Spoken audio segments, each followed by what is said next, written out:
Welcome to today's episode of Second Look Cinema and a part 2 of our summer series, The Whimsy of Disney. Today we'll look at the philosophy of classic Disney, what made Disney magic.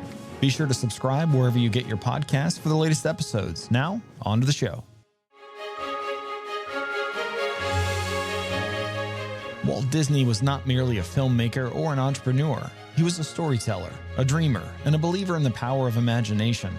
His legacy, shaped by classic Disney films and the creation of Disneyland, is rooted in a philosophy of storytelling that transcends age, culture, and time. For Walt, the magic of Disney was not just in the visuals or technology, but in the heart of the story itself, the emotional journey, the timeless values, and the belief that anything was possible.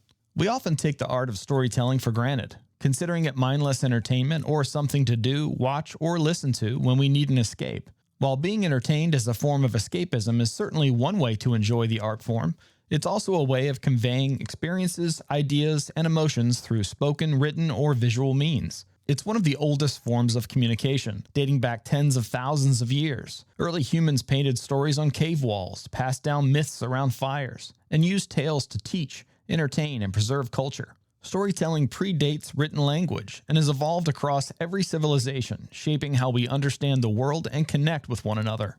As a side note, I often think about how, on those same cave walls throughout our planet, some of the same ideas, experiences, and tales are told despite having no earthly way of communicating across the waters, lands, or mountains from one group of humans to another. It confirms for me, as a believer, that God is the greatest storyteller of them all, weaving our stories delicately and specifically despite miles and miles of distance. But beyond that, it also speaks to the universality of storytelling.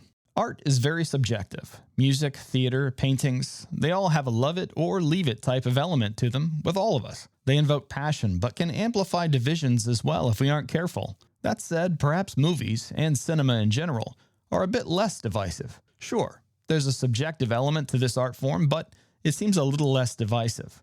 Perhaps because throughout history and, I believe, written in our DNA is the deep soul-like attraction to experiencing a really good story. So much so that we, perhaps, are willing to continually give new stories a try in an effort to find yet another great, life-altering story to share with others, lovers, friends, family, or even strangers in a dark theater. I believe Walt understood this perfectly. At the core of Walt Disney's philosophy was a deep respect for the power of narrative. He believed that a great story could captivate audiences of all ages. As he famously said, "I would rather entertain and hope that people learn something than educate people and hope they were entertained."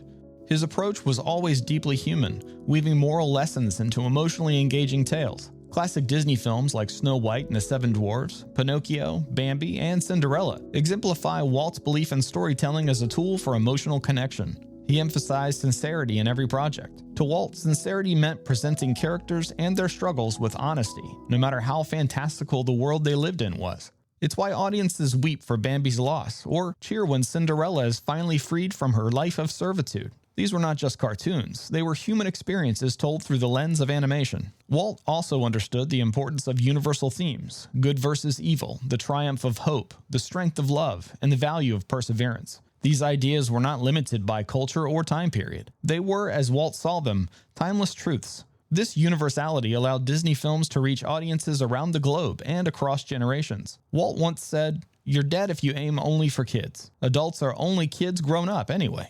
His films, while seemingly made for children, often carried deep emotional weight that resonated with viewers of all ages. His viewpoint on good versus evil, hope and love, as well as perseverance, has become more muddied throughout the decades following his death. The world has changed in how it views so many things. The line between good and evil has blurred more than ever, out of a desire for less confrontation. Hope has faded as the ups and downs and the challenges of everyday life seem to be getting out of hand. And the strength of love sometimes seems to have given way to the belief that love and its maintenance and responsibility are no longer as necessary or valued as they once were. Another pillar of Walt's storytelling philosophy was innovation, but for Walt, technology was always in service to the story. He pioneered synchronized sound with Steamboat Willie, Technicolor in Flowers and Trees, and the multiplane camera in Snow White, not for spectacle, but to deepen the emotional and narrative impact of his films. He was constantly looking for new ways to immerse audiences in the story, to make them feel more, not just see more. This same dedication to storytelling extended beyond the screen to the creation of Disneyland.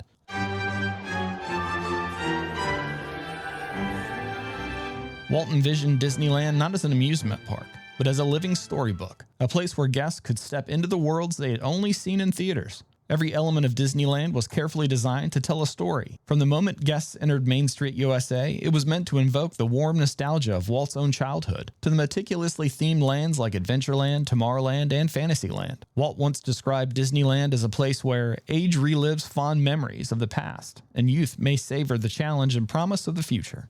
It was built on the same values as his films: optimism, imagination, and a belief in the enduring power of a good story. The attractions weren't just rides, they were immersive experiences, with characters, plots, and emotions. Whether it was sailing through the world of Peter Pan, exploring a haunted mansion, or embarking on a jungle cruise, every moment was infused with narrative and tension. A key part of what made Disney storytelling magical, both in films and in Disneyland, was Walt's commitment to detail and authenticity. He believed that even the smallest elements mattered. This attention to detail wasn't just about aesthetics, it was about belief. Walt knew that if you could make the story believable, no matter how fantastical, people would believe in the world you created. That belief is what makes magic feel real. Above all, Walt Disney's philosophy was grounded in hope.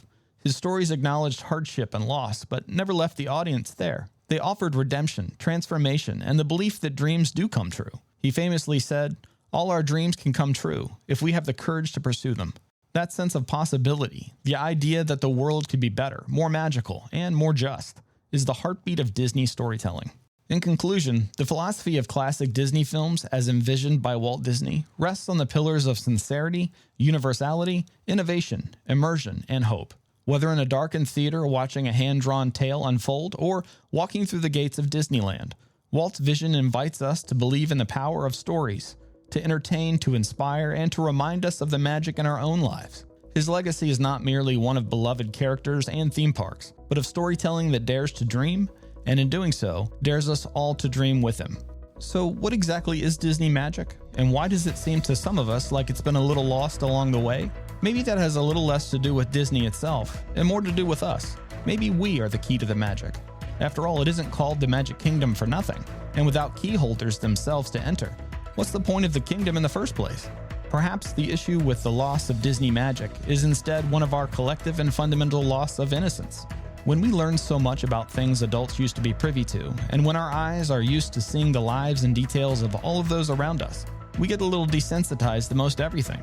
I believe that the loss of that good old Disney magic speaks more to the loss in our society overall. We no longer value innocence, instead pushing more and more for everyone to know things long before the time has come, or even more so, before the natural progression of experiences has time to occur. Disney magic rests inside of all of us, and we have the power to experience it all over again. But as long as we continue to put our selfish desires and our need to be recognized constantly above the value of those little, tiny, quiet moments, we may never feel that magic again. Not because it isn't still there, waiting for us, but because it's hard to see the invitation of the magic when you're constantly looking down. Thank you all for subscribing and for your support. Join me on the next episode of this series when we take a look at one of Walt's favorite stories, a story he attempted to bring to the screen several times, but was never happy with how it turned out, even when some of us may consider it one of our favorite Disney classic films. I'll see you next time.